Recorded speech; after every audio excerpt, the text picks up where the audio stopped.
আওয়ামী লীগকে মিছিল করতে নির্দেশ দেওয়ায় সেনাপ্রধানকে গ্রেফতার করতে হুঁশিয়ারি দিলেন ব্যারিস্টার রুমিন ফারহানা। আওয়ামী লীগকে ঢাকা রাজপথে মিছিল করতে নির্দেশ দেওয়ায় সেনাপ্রধানকে দালালপুরে হুঁশিয়ারি দিলেন খালেদা জিয়া। আগামীকাল ডাকসু নির্বাচন হতে যাচ্ছে। এই নির্বাচনে ফ্যাসিস্ট ছাত্র শিবিরকে তারা ভোট দিয়ে অনেকগুলো পদে বিজয়ী করবেন কিনা। শিবিরের প্যানেলে যারা ডাকসু নির্বাচন করতেছে ওদেরকেও শিবির বললে ওরা খেপে যাচ্ছে। হ্যাঁ মানে বলে খেপে যাচ্ছে। আওয়ামী লীগ নির্বাচন করতে না পারলে বিএনপিও নির্বাচন করতে পারবে না। আসসালামু আলাইকুম প্রিয় দর্শক, আজকে আপনাদেরকে দেখাবো এমন একটি গুরুত্বপূর্ণ ভিডিও যে ভিডিওটি দেখলে রীতিমতো চমকে যাবেন। চাঞ্চল্যকর অবস্থা সৃষ্টি হয়েছে নেট দুনিয়ায় তুলপার সামাজিক যোগাযোগ মাধ্যমে ভাইরাল। আসুন কথা না বাড়িয়ে দেখে আসি সেই গুরুত্বপূর্ণ ভিডিওটি। 1 সেকেন্ডও না টেনে পুরো ভিডিওটি দেখবেন। চ্যানেলে নতুন হলে সাবস্ক্রাইব করে রাখবেন পরবর্তী আপডেট পাওয়ার জন্য। ভিডিওতে একটি লাইক করে দেখতে থাকুন সম্পূর্ণ ভিডিওটি। ঢাকায় রাজনৈতিক উত্তেজনা তীব্র আকার ধারণ করেছে। আওয়ামী লীগের পক্ষ থেকে সম্প্রতি মিছিলের নির্দেশ দেওয়া হয়েছে।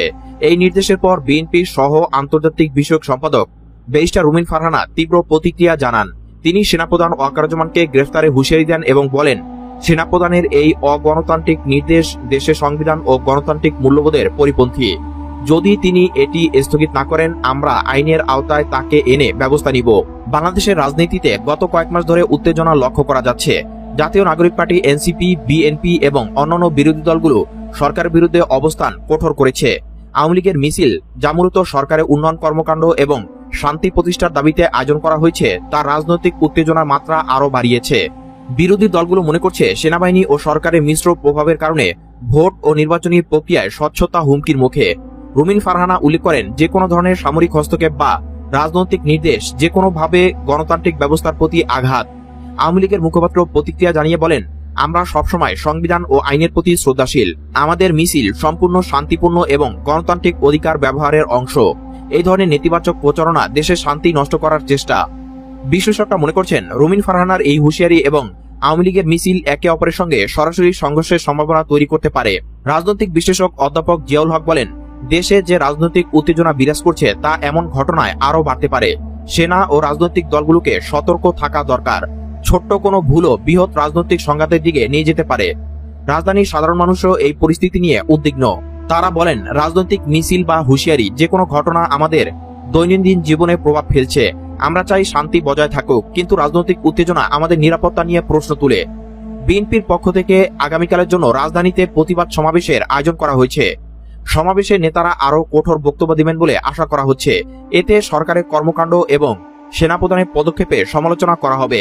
রাজধানীর এই উত্তেজনাপূর্ণ পরিস্থিতি দেশের রাজনৈতিক স্থিতিশীলতার উপর প্রভাব ফেলতে পারে।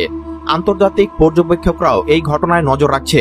তারা মনে করছেন, সামরিক ও রাজনৈতিক মিশ্র প্রভাব যদি অব্যাহত থাকে, তবে দেশের ভোট ও নির্বাচনী প্রক্রিয়ায় স্বচ্ছতা নিয়ে প্রশ্ন উঠতে পারে। সেনাপ্রধান ওয়াকারুজ্জামানকে গ্রেফতার করার হুঁশিয়ারি, রাজনৈতিক মিছিল এবং বিএনপি আওয়ামী লীগের দ্বন্দ্ব দেশের রাজনৈতিক মানচিত্রে নতুন করে উত্তেজনা তৈরি করেছে। আগামী কয়েকদিনের মধ্যে এই পরিস্থিতি কিভাবে বিকশিত হবে তা দেশের ভবিষ্যতের জন্য গুরুত্বপূর্ণ। রাজনীতি সরাসরি প্রভাবিত করতে পারে সমাজ ও সাধারণ মানুষের জীবনকে। তাই সংবিধান, আইন এবং শান্তিপূর্ণ পথে রাজনৈতিক মতপ্রকাশ নিশ্চিত করাই সমাধানের একমাত্র পথ। আগামীকাল ডাকসু নির্বাচন হতে যাচ্ছে। এই নির্বাচনে ঢাকা ইউনিভার্সিটির স্টুডেন্টরা ভোট দেবেন এবং আমি এই প্রশ্ন এই ইউনিভার্সিটির রাজনীতি এবং সমাজ সচেতন স্টুডেন্টদের সামনে করতে চাই। ফ্যাসিস্ট ছাত্র শিবিরকে তারা ভোট দিয়ে অনেকগুলো পদে বিজয়ী করবেন কিনা। ফ্যাসিস্ট শব্দটা আমি জেনে শুনে বুঝে উচ্চারণ করেছি, সে ব্যাখ্যায় আসবো আমি। গতকাল একটা ভিডিওতে আমি আসলে বলার চেষ্টা করেছি কেন ছাত্র শিবিরকে ভোটে পরাস্ত করতে হবে, জায়গাটা খুব জরুরি। জামায়াতে ইসলামী এবং ছাত্র শিবিরের রাজনীতি করার অধিকার, পূর্ণ অধিকার নিয়ে সেই রাজনীতি করার অধিকার বাংলাদেশে আছে। দীর্ঘদিন তাদেরকে সেই অধিকার বঞ্চিত করার চেষ্টা করা হয়েছে।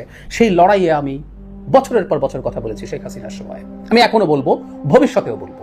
কিন্তু আমি জামায়াতে ইসলামী বা ছাত্র শিবিরের, এই ক্ষেত্রে ছাত্র শিবিরকে পরাস্ত করার কথা বলেছি রাজনৈতিকভাবে, যেটা গণতান্ত্রিক চৌহদ্দির মধ্যে, গণতান্ত্রিক বিধি ব্যবস্থার মধ্যে খুবই অ্যাকসেপ্টেড কথা। কিন্তু অবিশ্বাস্যভাবে মারাত্মক সব কুৎসা রটানো হলো আমার গত ভিডিওর নিচে, যে কেউ গিয়ে দেখতে পারে। এটা নতুন না, যখনই আমি জামায়াতে ইসলামী নিয়ে কোনো কথা বলি, আমার নিজস্ব একটা অবস্থান আছে এই দলটা নিয়ে, রাজনৈতিক মতাদর্শিক অবস্থান, বহুবার বলেছি। আমি আবারও আজকে একটু বিস্তারিত বলতে চাই। সেটার নিচে অকথ্য গালিগালাজ, কুৎসিত কথাবার্তা। মজার ব্যাপার, এই কাজগুলো করছে দুটো দল, দুটো আসলে একই দলেরই দুটো শাখা। একটা হলো জামায়াতে ইসলামী বাংলাদেশ, এর সাথে ইসলাম শব্দ আছে, আবার ইসলামী ছাত্র শিবির ইসলাম নাম নিয়ে এই গালিগালাজ করাই তাদের প্রধান কাজ হয়ে দাঁড়ায়। খুব খুশি হতাম যদি দেখতাম আমার এই মন্তব্যেও শত শত বা হাজারের বেশি মন্তব্য হচ্ছে, কিছু মন্তব্য অন্তত একটু যুক্তি দেওয়ার চেষ্টা, একটু ডিবেটের চেষ্টা, যেটা আমি বলেছি সেটা নিয়ে। না, তারা সেটা করবেন না। এবং একটা খুব বাজে প্রবণতা আছে, এই কথাটা একটু বলা দরকার, আগেও বলেছি আবারও বলছি।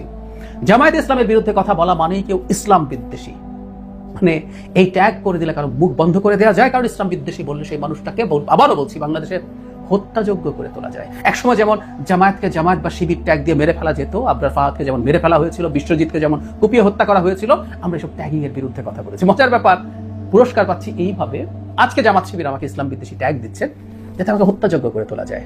মজার ব্যাপার, আবারও বলছি, প্রচুর মজা, জাহেদকে পাওয়া যায়, তাকে কুপিয়ে মেরে ফেলা বা কোনোভাবে আক্রান্ত করার চক্রান্ত করা যায়, কারণ সে দুর্বল, তার অনেক বড় কোনো শক্তি নাই যে পাল্টা কিছু করবে। না হলে আমি যদি বলি হেফাজতে ইসলামের আমিরকে ইসলাম বিদ্বেষী ট্যাগ দেয়া হয় না কেন, তার বিরুদ্ধে কথা বলেন না কেন?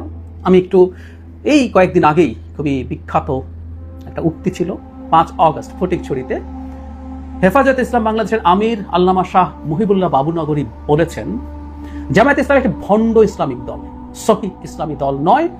তারা মদিনার ইসলাম নয়, বরং মওদুদির ইসলাম কায়েম করতে চায়। মওদুদির মতাদর্শ অনুসরণ করলে ঈমান থাকবে না। আমি আবারও পড়ি, জামায়াত ইসলাম একটি ভণ্ড ইসলামী দল, সহিহ ইসলামী দল নয়। তারা মদিনার ইসলাম নয়, বরং মওদুদির ইসলাম কায়েম করতে চায়। মওদুদির মতাদর্শ অনুসরণ করলে ঈমান থাকবে না। অত্যন্ত কঠোর মন্তব্য আছে চরমোনাইয়ের পীরদের, মানে ইসলামের জন্য জামায়াতের চাইতে বড় কোনো শত্রু নাই ধরনের কথাবার্তা। আচ্ছা, এই যে হেফাজতের আমির, অত্যন্ত বড় একটা পজিশন, খুবই বড় আলেম, তো উনি যখন জামাতকে এটা বলছে, উনিও তো ইসলাম বিদ্বেষী, কারণ জামাতের ইসলামের সাথে যে ইসলাম আছে এটাই প্রধান ইসলাম, জামাতের সব বিরোধিতা করা মানেই ইসলাম। উনি ভণ্ড বলছেন, এটা কোনো ইসলাম না বলছেন। সম্মানিত দর্শক, সম্পূর্ণ ভিডিওটি দেখলেন, অবশ্যই বুঝতে পেরেছেন ভিডিওটি গুরুত্বপূর্ণ ছিল। দর্শক, আপনারা জানেন বর্তমান সময়ে কিছু রাজনৈতিক উত্তেজনা চলছে। যেভাবে ডক্টর মোহাম্মদ ইউনূস চাপে রয়েছেন, সেভাবে কিন্তু একের পর এক চাপে রয়েছেন সকল দলগুলা। নির্বাচন কখন হবে কিছুতেই বলা যাচ্ছে না। সেনাবাহিনী, পুলিশ প্রশাসন মাঠে নেমেও তারা কিন্তু পরিস্থিতি নিয়ন্ত্রণে আনতে পারছেন না। বিভিন্ন আন্দোলন সংঘর্ষ নিয়ে কিন্তু রাজপথে একের পর এক উত্তপ্ত বিরাজ করছে। দর্শক, আমরা অবাক হচ্ছি যে যখন অন্তর্বর্তীকালীন সরকার ডক্টর মোহাম্মদ ইউনূস তিনি বিপ্লবী সরকার হয়েও সেরকম বিপ্লবী ভূমিকা পালন করতে পারেনি। এমনকি দেশের অস্থিরতা, অরাজকতা, চুরি, ডাকাতি, রাহাজানি এবং চাঁদাবাজি বেড়েই চলেছে। হত্যাকাণ্ড সহ বড় অঘটন ঘটছে সারা দেশ জুড়ে। দর্শক, এই ভিডিওতে যে তথ্যগুলো আপনারা পেয়েছেন, এ বিষয়ে আপনাদের মূল্যবান মতামত অবশ্যই কমেন্টে জানাবেন এবং পরবর্তী আপডেট ভিডিওগুলো সবার আগে পেতে চ্যানেলটিকে এখনই সাবস্ক্রাইব করে রাখুন। আসসালামু আলাইকুম।